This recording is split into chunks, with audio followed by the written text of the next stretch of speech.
ಮಂಡ್ಯ ನಗರದಲ್ಲಿ ಇರುವಂತಹ ಕುರುಬರ ಸಂಘದ ಕನಕ ಭವನದಲ್ಲಿ ಕರ್ನಾಟಕ ರಾಜ್ಯ ಅಹಲ್ಯಾಬಾಯಿ ಹೋಳ್ಕರ್ ಮಹಿಳಾ ಸಾಂಸ್ಕೃತಿಕ ಪರಿಷತ್ತು ಮಂಡ್ಯ, ಜಿಲ್ಲಾ ಕುರುಬರ ಸಂಘ ಮಂಡ್ಯ ಹಾಗೂ ಜನಪರ ಸಾಹಿತ್ಯ ಪರಿಷತ್ತು ಬೆಂಗಳೂರು ಇವರ ವತಿಯಿಂದ ರಾಷ್ಟ್ರಮಾತೆ ಅಹಲ್ಯಾಬಾಯಿ ಹೋಳ್ಕರ್ ಅವರ 300ನೇ ಹುಟ್ಟುಹಬ್ಬ ಮತ್ತು ಸಾಧಕರಿಗೆ ಸನ್ಮಾನ ಕಾರ್ಯಕ್ರಮವನ್ನು ಹಮ್ಮಿಕೊಳ್ಳಲಾಗಿತ್ತು.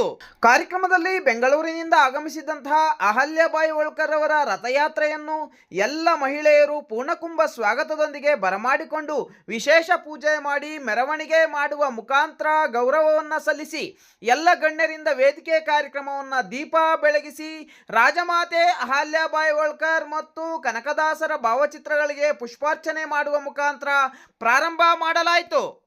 ಕರ್ನಾಟಕ ಪ್ರದೇಶ ಕುರುಬರ ಸಂಘದ ಮಹಿಳಾ ಅಧ್ಯಕ್ಷರಾದಂಥ ಪ್ರಭಾವತಮ್ಮನವರು ಕಾರ್ಯಕ್ರಮವನ್ನು ಉದ್ದೇಶಿಸಿ ಮಾತನಾಡಿ, ಮಂಡ್ಯ ಜಿಲ್ಲೆಯಲ್ಲಿ 4-5 ದಿನಗಳಲ್ಲಿ ಇಷ್ಟು ಅಚ್ಚುಕಟ್ಟಾಗಿ ಕಾರ್ಯಕ್ರಮಗಳನ್ನು ರೂಪಿಸಿದ್ದೀರಿ.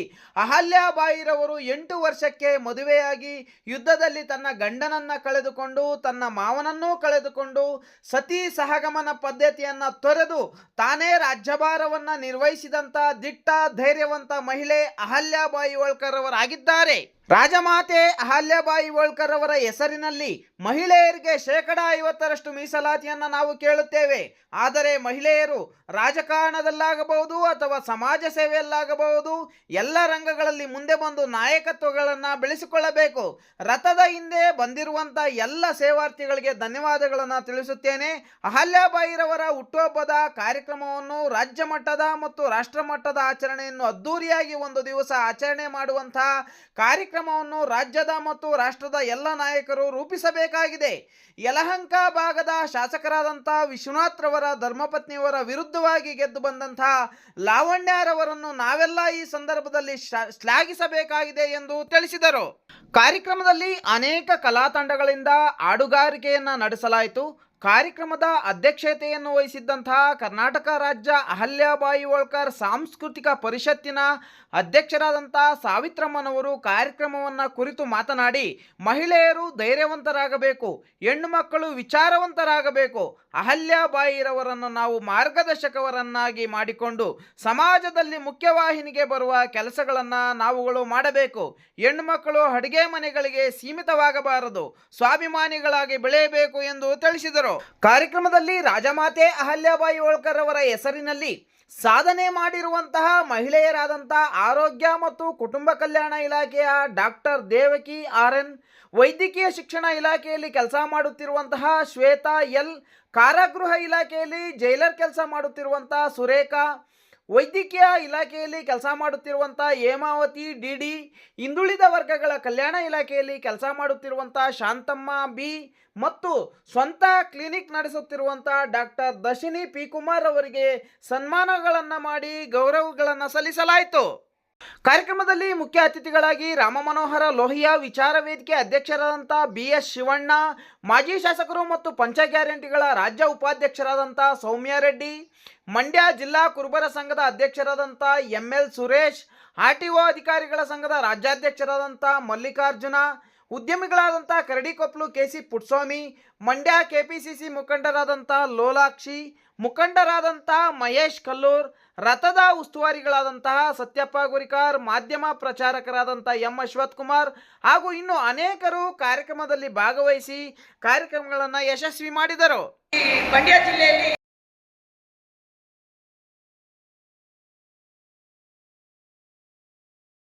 ಈ ಕಾರ್ಯಕ್ರಮ ನಾನು ಬಂದು ಇಲ್ಲಿ ಭಾಗವಹಿಸಿ ನಿಮ್ಮೆಲ್ಲರಿಗೂ ನೋಡುವಂತ ಆಗಿದ್ದು ಸಂತೋಷ ತರ್ತಿದೆ ಅಂತೇಳಿ, ನನಗೂ ಇಲ್ಲಿ ಬಂದು ಭಾಗವಹಿಸಿದ್ದು ಸಂತೋಷ ಆಗಿದೆ ಅಂತೇಳಿ ನಿಮ್ಮೆಲ್ಲರಿಗೂ ಹೊಂದಿಸಿ ನನ್ನ ಈ 4 ಮಾತನ್ನು ಮುಗಿಸ್ತೀನಿ. ಇನ್ನೊಂದು ವಿಷಯ ಅಂತ ಹೇಳ್ತೀನಿ, ಹೆಣ್ಮಕ್ಳು ಅಂದರೆ ಏನು ಅಂತ.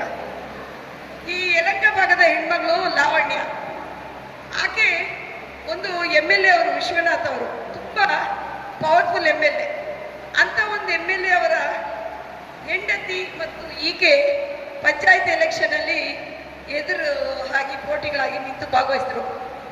ಆಕೆ ದಿಟ್ಟತನ ಯಾವ ತನ ಇತ್ತು ಅಂದರೆ, ಸಿಟ್ಟಿಂಗ್ MLA ಮಿನಿಸ್ಟರ್ ಇದ್ರು, ಅದನ್ನ ಸೋಲಿಸಿ ಗೆದ್ದು ಬಂದು ಪದವಿನ ಸ್ವೀಕರಿಸಿದ್ರು ಲಾವಣ್ಯ. ಅಂತ ಒಂದು ಹೆಣ್ಣು ಮಕ್ಕಳು ಇನ್ನೂ ಸೃಷ್ಟಿ ಆಗ್ಬೇಕು ಅಂತ ನನ್ನ ಇಲ್ಲೆಲ್ಲಾನು ಕೋರ್ತೀನಿ. ಪದವಿ ತಗೊಂಡು ಗಂಡು ಮಕ್ಳಿಗೆ ಅಧಿಕಾರ ಕೊಟ್ಟು ಹೆಣ್ಣು ಮಕ್ಕಳು ಏನು ಇಲ್ದಿರ ಹೋರಾಡಬೇಡ್ರಿ. ಏನು ನಾವಿವತ್ತು 33% ಇರ್ಬೋದು, 50% ಮೀಸಲಾತಿ ಕೇಳ್ತೀವಿ ಹೆಣ್ಮಕ್ಳಿಗೆ. ಆದ್ರೆ ಹೆಣ್ಮಕ್ಳು ಹೊರಗೆ ಬರ್ಬೇಕಲ್ವಾ? ಆ ಹೊರಗೆ ಬರ್ಸ್ಬೇಕು ಅನ್ನೋ ಪ್ರಯತ್ನವೇ ಈ ಜಯಂತ್ಯೋತ್ಸವದ ಕಾರ್ಯಕ್ರಮದ ಅರ್ಥ ಅಂತ ನಾನು ಹೇಳೋದಕ್ಕೆ ಇಷ್ಟಪಟ್ಟು ನಾನು ಈ 4 ಮಾತು ಮುಗಿಸಿ ವಂದಿಸ್ತೀನಿ. ನಮಸ್ತೆ. ಅಳವಡಿಸಿ 7 ತಾಲೂಕಲ್ಲೂ ಕೂಡ ಅಧ್ಯಕ್ಷರು ಉಪಾಧ್ಯಕ್ಷರು ಮಾಡಿ ಇವತ್ತು ಹೆಣ್ಮಕ್ಳು ಅಡುಗೆ ಮನೆಗೆ ಸೀಮಿತವಾಗಿರಬಾರ್ದು, ಹೆಣ್ಮಕ್ಳು ಧೈರ್ಯವಂತರಾಗಬೇಕು, ಹೆಣ್ಮಕ್ಳು ವಿಚಾರವಂತರಾಗಬೇಕು, ವಿದ್ಯಾವಂತರಾಗಬೇಕು ಅಂತ ಹೇಳಿ ಅವ್ರನ್ನ 7 ತಾಲೂಕಿಂದ ನಾನು ಸುಮಾರು 4 ವರ್ಷದಿಂದ ಸಂಘಟನೆ ಮಾಡಿಕೊಂಡು ಅವ್ರನ್ನ ಹೊರಗಡೆ ತಗೊಂಡ್ಬಂದಿದ್ದೀನಿ. ಇವತ್ತು ನಮಗೆ ನಮ್ಮ ಮಂಡ್ಯ ಜಿಲ್ಲೆಗೆ 300 ವರ್ಷದ ಅಹಲ್ಯಾಬಾಯಿ ಜಯಂತಿ ಒಂದು ಜ್ಯೋತಿ ಬಂದಿರೋದು ನಮಗೆಲ್ಲ ತುಂಬ ಸಂತೋಷದ ದಿನ, ನಮ್ಮ ಪುಣ್ಯ ಅಂತ ಹೇಳಿದ್ರೆ ತಪ್ಪಾಗ್ಲಾರ್ದು. ಹಾಗೇನೆ ವೇದಿಕೆ ಮೇಲೆ ಎಲ್ಲ ಗಣ್ಯರಿಗೂ ಹೇಳ್ತಾ, ಮುಂದೆಗಡೆ ಇರುವಂಥ ಎಲ್ಲ ನನ್ನ ಅಣ್ಣ ತಮ್ಮಂದಿರು, ಅಕ್ಕ ತಂಗಿಯರು ಎಲ್ಲರಿಗೂ ಹೇಳ್ತಾ, ಅಹಲ್ಯಾಬಾಯಿ ಬಗ್ಗೆ ಈಗಾಗಲೇ ಎಲ್ಲ ಸಾಕಾಗಷ್ಟು ಮಾತಾಡಿದ್ದಾರೆ. ಅಹಲ್ಯಾಬಾಯಿ ಚಿಕ್ಕ ವಯಸ್ಸಿನಲ್ಲೇ ಗಂಡನ ತೀರ್ಕೊಂಡು ಅವರು ಗಂಡ ಇರಲಿಲ್ಲ, ಆದರೆ ಅವರು ರಾಜ್ಯ ಒಂದು ರಾಣಿಯಾಗಿದ್ದರು. ಅವ್ರ ಮಾವ ಅವ್ರಿಗೆ ವಿದ್ಯಾಭ್ಯಾಸ ಕೊಟ್ಟು ಶೋಷಣೆಗೆ ಒಳಗಾದಂಥವಾಗ ನಾನು ಸಮಾಜ ಸೇವೆ ಮಾಡಬೇಕು, ಹೆಣ್ಮಕ್ಳಿಗೆ ಧೈರ್ಯ ತುಂಬಬೇಕು, ಹೆಣ್ಮಕ್ಳನ್ನ ಒಂದು ಸಂಘ ಸಂಸ್ಥೆ ಅಂತ ಕಟ್ಟಿ ಒಂದು ವೇದಿಕೆ ಅಂತ ಕೊಡಬೇಕು, ಹೆಣ್ಮಕ್ಳನ್ನ ನಾವು ತರಬೇಕು ಮುಂದಕ್ಕೆ ಅಂತ ಹೇಳಿ ಅವತ್ತಿನ ದಿನಗಳಲ್ಲಿ ನೋವು ಕಷ್ಟ ಸುಖನ ಹೊಂದಿ ಅವತ್ತಿಂದ ಸಮಾಜ ಸೇವೆ ಮಾಡ್ಕೊಂಡ್ಬಂದರು. ಏನೀಗ ಅಂಬೇಡ್ಕರ್ ಒಂದು ಸಂವಿಧಾನ ಬರೆದ್ರು, ಅದೇ ರೀತಿ ಅಹಲ್ಯಾಬಾಯಿಯವರು ಕೂಡ ಹೆಣ್ಮಕ್ಳಿಗೋಸ್ಕರ ಒಂದು ಸಂವಿಧಾನ ಬರೆದಿದ್ರು. ಆ ಸಂವಿಧಾನ ಏನು ಅಂದರೆ, ಹಿಂದೆ ಗಂಡ ಸತ್ತೋದ್ರೆ ಹೆಣ್ಮಕ್ಳಿಗೆ ಆಸ್ತಿ ಕೊಡ್ತಾ ಇರಲಿಲ್ಲ, ಅತ್ತೆ ಮಾವ ಮೈದ ಎಲ್ಲ ಸೇರ್ಕೊಂಡು ಹಿಂಸೆ ಕೊಡ್ತಾ ಇದ್ರು.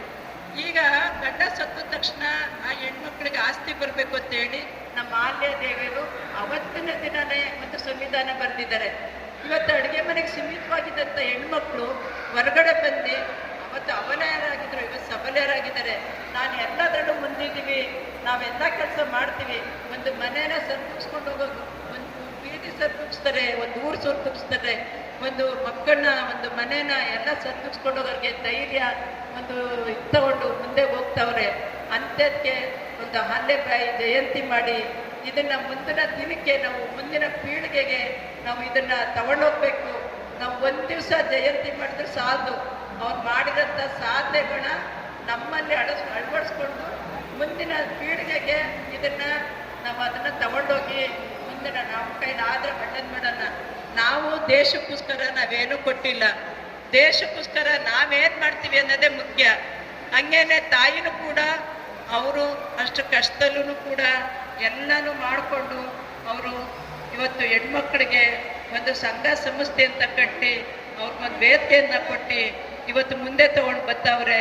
ಅದಕ್ಕೂ ಕೂಡ ನಾವೆಲ್ಲ ಹೆಣ್ಮಕ್ಳು ವಿದ್ಯಾವಂತರಾಗಬೇಕು, ಬುದ್ಧಿವಂತರಾಗಬೇಕು, ನಾವೆಲ್ಲ ಜಾಗೃತರಾಗಬೇಕು.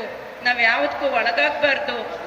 ನಮಗೆ ಒಂದು ಅಧಿಕಾರ ಸಿಗದೇ ಇರಲಿ, ನಾವು ಇವತ್ತು ಸಿಗಲ್ಲ ನಾಳೆ ಸಿಗ್ತದೆ ಅನ್ನೋದನ್ನ ನಾವು ಧೈರ್ಯದಲ್ಲಿ ಹೇಳ್ಕೊಂಡು ಮುಂದೆ ಹೋಗ್ಬೇಕಂತ ಹೇಳ್ತಾ, ಅಹಲ್ಯಾಬಾಯಿ ಜಯಂತಿಯ ಮಹೋತ್ಸವನ ನಿಮ್ಗೆಲ್ಲರಿಗೂ ಹೇಳ್ತಾ ಎಲ್ಲ ಮಾತಾಡಿದ್ದಾರೆ ಗಣ್ಯರು. ಅದರಿಂದ ನಾನು 2 ಮಾತಲ್ಲಿ ಮುಗಿಸ್ತೀನಿ. ನೀವೆಲ್ಲ ಬಂದಿರೋದಕ್ಕೆ ಧನ್ಯವಾದಗಳನ್ನ ಹೇಳ್ತಾ, ಜೈ ಹಿಂದ್, ಜೈ ಕರ್ನಾಟಕ, ಮತ್ತೆ ಅಹಲ್ಯಾಬಾಯಿ.